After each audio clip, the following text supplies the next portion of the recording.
Welcome to the January episode of Celebrate Meridian, our monthly look at all things Meridian. This month we are focusing on Idaho's legislative session. Lawmakers just went back to the State House, so what does that mean for you? Senator Chuck Winder and Representative James Holtzclaw will join me later in the show to answer that question and talk about what they hope to accomplish this year.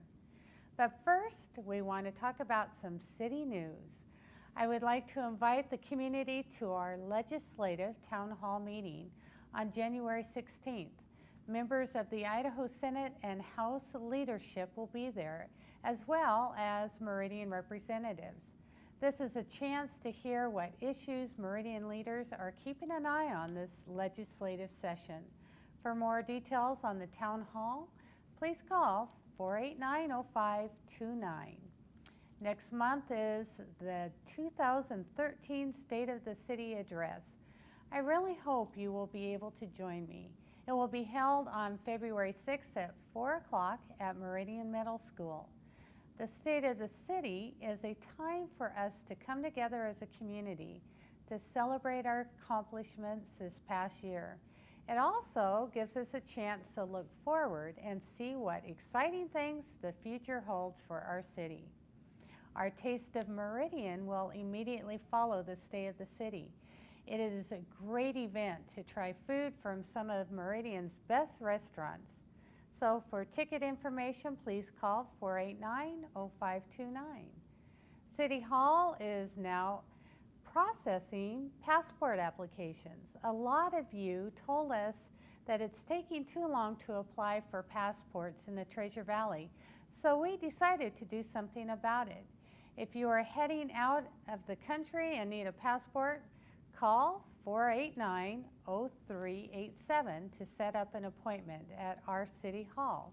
Remember, plan ahead because it will take about 4 to 6 weeks to get your official passport.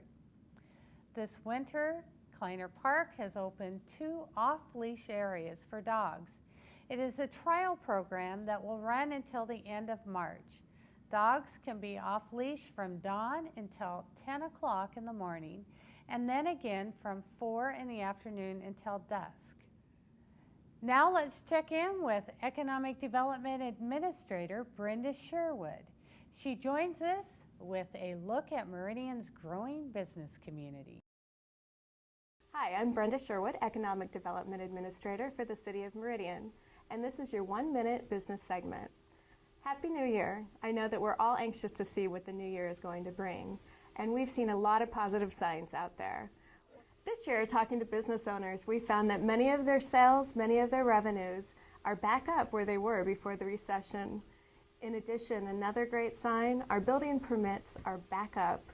They're the highest that they've been in the past 4 years. And a good sign of that is that many of those permits are residential. And this has been your Business Minute. I'm Brenda Sherwood, and we'll see you again next month. Happy New Year. Thank you, Brenda. Now I want to welcome Senator Chuck Winder from District 20 onto the show. Thank you so much for joining us today. Thanks for asking me. Appreciate being here today. It's always great having you here as a guest. Maybe you can start us off by telling us a little bit about yourself and how you got into the role of senator. Well, I have been in business in the Boise Valley for over 35 years and got involved in planning and zoning issues. I was on the Highway District for 13 years, and I was on the Transportation Board for another 11 years, and then I was recruited to run for the Senate about 5 years ago, and I was successful in that. I've always been involved in student government and public service, and I consider myself a public servant rather than a politician, but just always enjoyed it and felt like I needed to give something back to the communities that I live in. Well, we have certainly appreciated your leadership and your engagement. You've been a great spokesperson and advocate for our community, and that is greatly appreciated. My pleasure and privilege. Now I know that you're more than just a senator. You also have additional responsibilities as you're part of the Senate leadership. Maybe you can tell us what that means. Well, it's an interesting process we go through every 2 years when we organize the legislature, both the House and the Senate, out of their caucuses. So there's a Democratic caucus, a Republican caucus, and then they elect leadership. So your peers actually vote for you.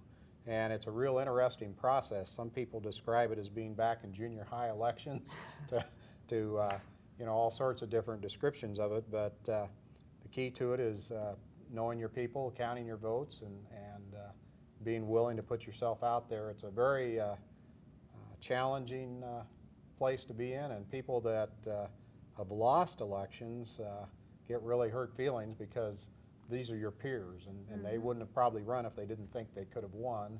And then when they don't, that's very difficult for some of them to deal with. I can certainly understand that. We're in the midst of the legislation. The session is just beginning. Can you maybe tell us what some of the big legislative issues are going to be this session? Well, the 1st of December, we always have our organizational week, and we have orientation for the new legislators. We actually go through and do our committee chairman selection. All the committee are set up. The elections for leadership occur, and we start looking at the legislative agenda. Obviously, there's some real key ones that you'll hear about this year a lot. One of them is going to be the Obamacare and the insurance exchange issue. You're going to hear a lot about how do we put the things that were good about the education reform initiatives back into law, and how do we get consensus built for that. There'll be lots of other issues regarding the budget. Everybody's asking for more money this year because they think our economy's better, and it is to some extent. But there are a lot more requests for money than's available. You had mentioned the students, the education reform, and Props 1, 2, and 3 were overturned last year. And certainly you are a representative for one of the largest school districts. How do you see our students being taken care of this coming year? The last 2 sessions I've worked very close with Superintendent Clark trying to, I guess, just clean up a little bit of the bills that were passed in 2011, and we did that. It primarily dealt with how things were funded, administrative sides of how do they deal with performance evaluations, when do they do them, all those kind of things. So we tried to help in that way. We actually had a meeting this morning, and Superintendent's been meeting with all the legislators from the area to talk about a problem that they have, because I think it was a consequence of the initiatives being turned down, but there's about a $5 million shortfall in funding now that they would have gotten if the initiatives have passed that they aren't going to get now. And so we've got to figure out a way in a very short period of time to replace that money. It represents 127 teachers that have not been hired. It doesn't represent layoffs or furloughs or any of that type of thing. It represents teachers that haven't been hired that are needed in the classroom.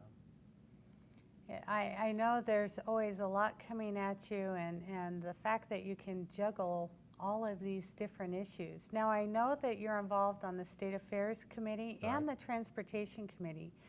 What do you think the issues are going to be that are addressed by these 2 committees? Well, transportation always deals with everything from local roads, rights-of-way widths, law enforcement issues. So this year I think we're going to deal with funding for, I don't know whether people know this, but we have a whole series of airports through the state of Idaho that the state helps funds, and we need matching funds, so they're going to look at how they collect money. They're going to look at registration fees on aircraft, fuel tax on aircraft to make sure we can match the money that's available to improve airports like in Payette or Caldwell or Nampa, those types of things. That'll be one of the issues that'll come up. I think there'll be some discussion about the need for infrastructure funding for roads and bridges throughout the state. We're basically in a maintenance mode right now. We're not having a lot of new construction. Now, people may hear that and say, well, what's he talking about? There's construction everywhere. But most of the construction on the state highways you see really relates to the Garvey program, which was a 5 to 6 year program that's now almost complete with the Meridian interchange being completed. I think that'll be the last of that funding that's available. As far as state affairs, we deal with the really tough issues that seem to come before the state. We deal with gun laws, we deal with abortion laws, we deal with really hard emotional issues throughout the state. And every year there'll be something. Last year was Add the Words campaign, which was a very difficult several weeks in the legislature. I'm sure they'll be back with some issues that they'd like to see us deal with, but the state affairs is really made up of the leadership of both the majority party and the minority party, and then a couple of key senior members of the Republican caucus. Do you personally have legislation that you're looking at submitting and following through the process? There's several things that I've been asked to do this year. I've been working with the fire unions and also with the police unions to look at some of their issues that relate to everything from health issues to just some issues of how the union police officers are treated during retirement. There are going to be, I think, several issues that will come out. There's an issue that the Fraternal Order of Police are talking about, and that's dealing with funding to deal with investigation for offenses against children.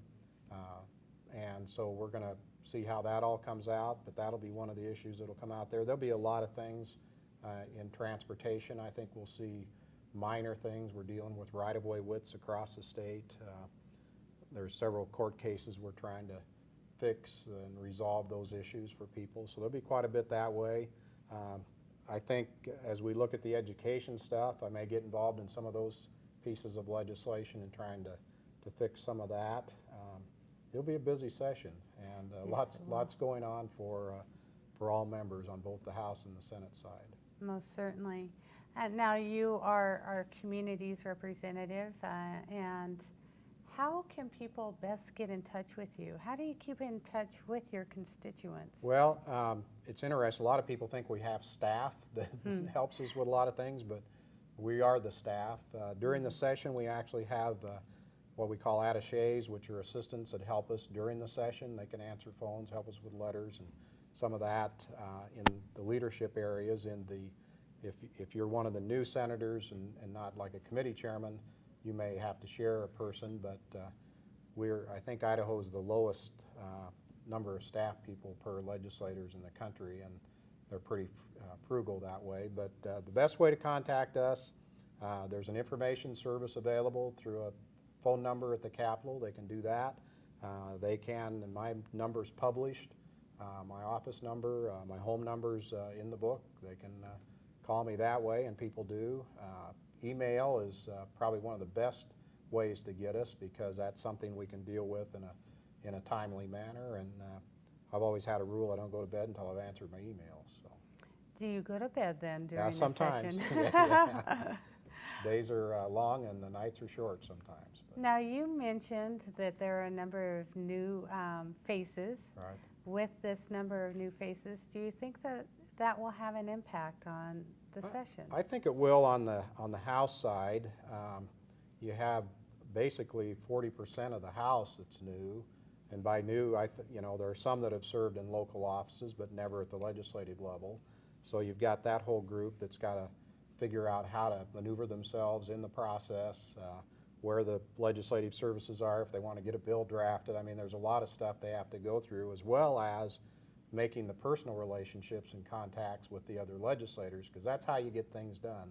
Not one person can do it. You have to have a network of people that are supportive. So that I think that's really important on the Senate side. We have 12 new members, but 10 of those have actually served in the House. So they're coming over. We only really have 2 new members, Senator Lakey from the Napa area and Senator Martin from West Boise.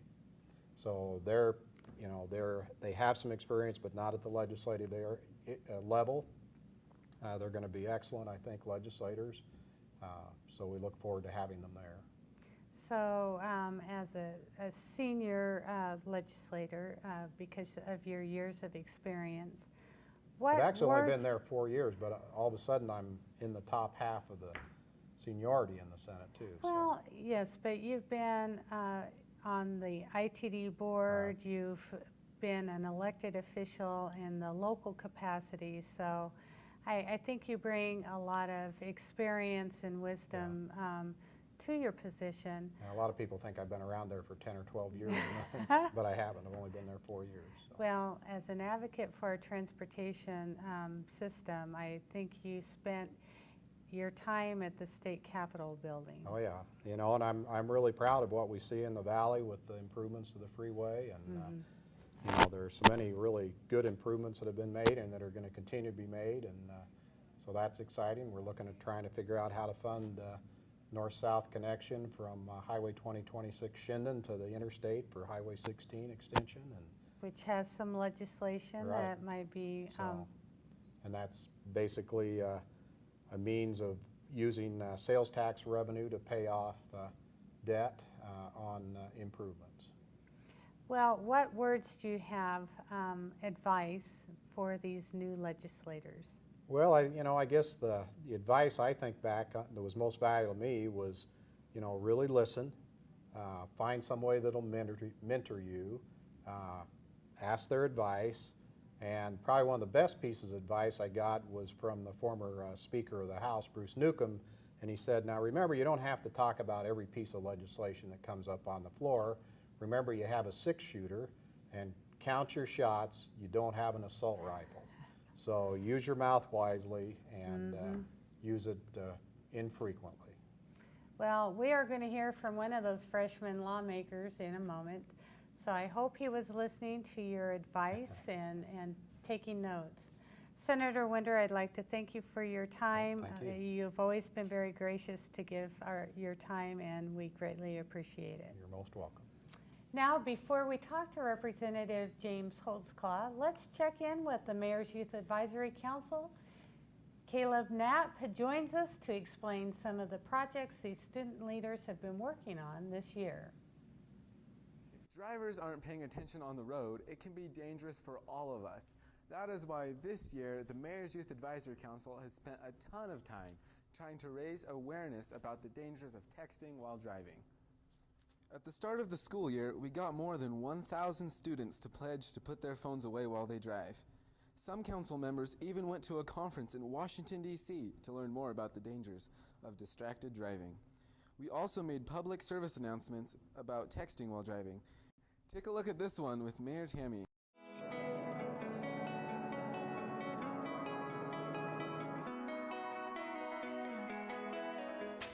Mayor, having a blast. LOL. Let's meet over at the Avalanche.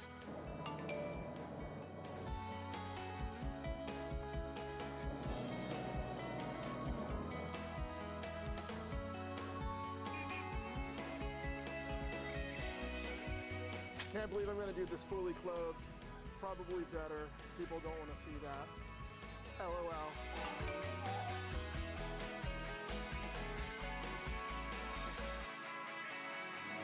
Keep your thumbs on the wheel.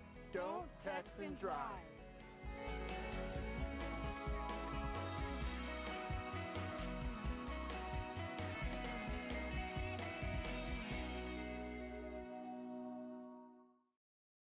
Text while you're behind the wheel, the Mayor's Youth Advisory Council wants to please ask you to put down your phone and make the road safer for everyone. I'm Caleb Knapp, and this has been an update on the Mayor's Youth Advisory Council. If you are a high school student interested in serving your community, we would love to have you apply to be a member of the Mayor's Youth Advisory Council. Please visit meridiancity.org for more information. Now, I would like to give a warm welcome to Representative James Holtzclaw of District 20. Thank you so much for joining us tonight. It's a pleasure. I really appreciate the invite. Well, it's great having you here. Now, James, you are a new representative representing District 20, and there may be some people in your district that don't know who you are. Can you start by telling us a little bit about yourself? Sure, absolutely. I'm in the real estate business. I'm with Remax Lead, been doing that about 12 years. I also am a small business owner. Before that, I spent a little time in the military, about 10 years. Been overseas, traveled all over. I'm married, been married 12 years. I have an 11-year-old.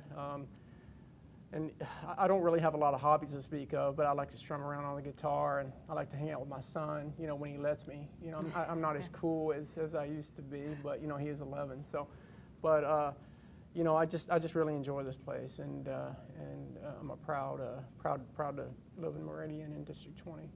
Well, thank you for your service to our country, and I know that as your son gets older, you'll get less and less cool. But there is hope. When they graduate from high school and they leave, you all of a sudden start knowing something again.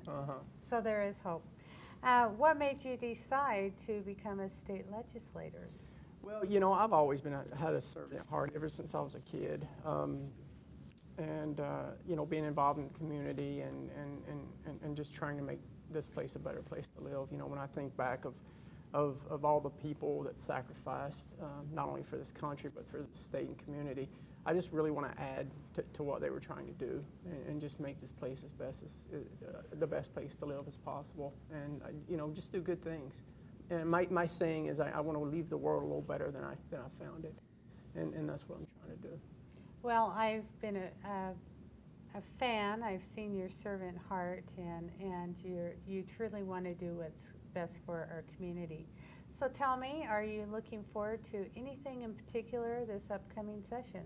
Absolutely. You know, I'm looking forward to learning a whole lot, getting out and meeting more people, listening to their views, their concerns, and really representing them, trying to be the best representative I can.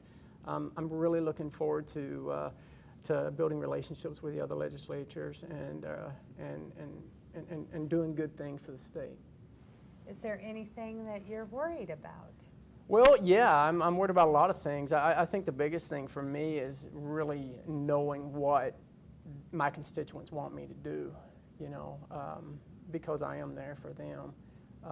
And it's about them, after all, you know, it's not about me. How do you plan on representing your constituents on these issues? Well, like I said before, I'm really trying to get as much information as I can from my constituents and vote how they want me to vote. Because again, it's about who I represent. It's not about me. You know, some people ask me, you know, what's my hot buttons, or is there any issues that you're really, you know, passionate about? And I gotta say, not really, because you know, I'm there to do a job. I'm there to represent my constituents, not represent what I want to happen. And I don't know if a lot of people would agree with me or not on that, but that's the kind of representative I'm going to be. I'm going to represent my constituents, not necessarily what's best for James Holtzclaw. Well, that's good. That's refreshing to hear. I'm sure many of our viewers will think the same as well. What do you think the most pressing issue is that will face our state? I think it's the health care exchange, that and personal property tax. The health care exchange, it's a big issue. It really is. And you know, every day I learn more and more about that. And I wish I could say I would vote for the federal exchange or the state, but at this point I really can't say, because I mean, it's just so much information to gather through, you know. There's a lot to process for sure. There's tons, and that's important to get all the get all the information and learn what you can and what, like I said before, what your constituents want you to do. Now, you serve on 3 different committees. What committees are they, and what do you see them doing? Well, State Affairs, that's a big committee, or the morning committee. That is. Yeah, local government, and Commerce and Human Resources. State Affairs is a great committee. You know, it deals with a lot of issues relating to like abortion, gun rights, that kind of thing. Local government deals with local issues, government issues, city issues, and Commerce and Human Resources deals with, you know, unions and pay and PERSI and things like that. So, you know, all committees are important, but I got to tell you, I feel like that I'm really lucky to have the ones that I have. And how they kind of do that is they ask you kind of what you want to do. You give you kind of a dream sheet, And I got lucky, and I got the ones that I wanted, and so maybe I just got lucky. Well, luck is on your side then. During the session, is there a way that people can reach you, and what is the best method? Yeah, absolutely. You know, my phone number is published. You can find me on Facebook, on Twitter. You can find me just about anywhere. You can Google me and find me. What I'm going to do for my constituents is I'm going to be at the State House every Thursday every Friday from 3 to 6. And you know, the Capitol is it's the people's house. It's not necessarily my house or your house. It's all of ours. So I would invite my constituents to come down and let me give them a tour of the Capitol. I'll be there all session, and just think it's important. It's a beautiful place. Well, good. And if there's any way that we can help you as a city, connecting you with your constituency, because your constituents are certainly ours, we'd be very happy to do that. I'd like to thank you for joining us here tonight. Absolutely. We appreciate your interest in serving this community, certainly, and look forward to working together with you. And we wish you the best during this first year as our representative. Thank you very much. I really appreciate it. Thank you. And with that, we are almost out of time. I would like to give special thanks to Senator Chuck Winder and Representative James Holtzclaw. I'd also like to recognize the amazing crew here at Mountain View High School who make Celebrate Meridian possible. That brings us to the end of another episode. Thank you so much for watching. I hope you will join me for the State of the City on February 6th at Meridian Middle School. I'll see you next month, where together we can find new and exciting ways to celebrate Meridian.